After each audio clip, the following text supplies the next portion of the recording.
এখানে বাচ্চাগুলোও হালকা হালকা অসুস্থ হয়ে গেছে, যে বাচ্চাগুলো। এই বাচ্চাগুলো এলো ফুলারে যেটা কি যেটা ফুলারে যে এডি খাবার আমরা ফুলা তো ওই যে ও হা হা করে শ্বাস নিচ্ছে।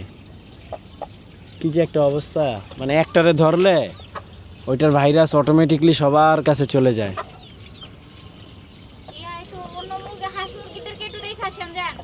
হাঁস মুরগির অবস্থা ভালো আছে। হাঁস মুরগি ঠান্ডা তো থাকতে হবে। হাঁস মুরগির ঠান্ডা তো থাকতে হবে। পর্দা সরায় রাখছে হাঁসের কে ফজরের সময় তখন আবার মনে হয় আমি নামাজ পড়তে উঠছি, দেখি পর্দা সরানো। আব্বা অবশ্য গাছে পানি দিতেছিল তখন। আব্বাই ওই যে আটকানো দেখা হাঁস না একটু আগে ভাগে উঠাই দিছে। বড়টা উড়াই দিছে।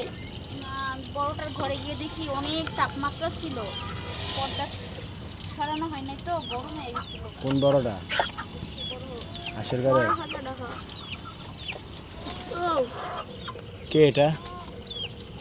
নাম অনেক নাম জানি না। 6টা থেকে একটা অনেক বের হয়ে যায় ভিতর থেকে শুধু। তবে নবাবের কালারটা চেঞ্জ হয়ে গেছে না? ও কিন্তু একটু কালারই তো ছিল না, পশমা ছিল। কি কালার আছিল কেমনে বলবো? আমি বলতে পারি ওই যে হালকা কালার ছিল, ওই যে আমাদের ওই মুরগিটার মতন। তুমি সবই বলতে পারো। পারবো না, তাই আমি না? চোখে দেখি না। আপনি তো বলতে পারেন না কিছু, না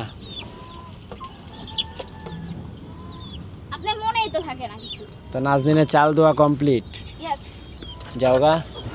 তা আমি হচ্ছে এখন সবাইকে ওষুধ খাওয়াইনি আগে। বিক্রি করতাম। ওষুধ তো খাওয়াইতেই হবে, উপায় নাই। মাফ করার মালিক আল্লাহ, ওষুধ হচ্ছে উসিলা। তো এই উসিলায় যদি আমাদের মুরগিগুলো বেঁচে যায় আর কি। কারণ এটা আমি একটা ভয় পাইতেছিলাম, কারণ শীত আসছে না, ওয়েদার চেঞ্জ হইতেছে।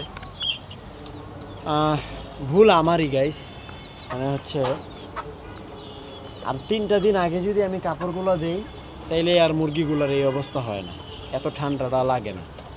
এই কাপড়গুলো না দেওয়ার কারণেই মানে এই বাতাসে, সারা রাতের বাতাসে ওদেরকে একবারে দমায় ফেলছে।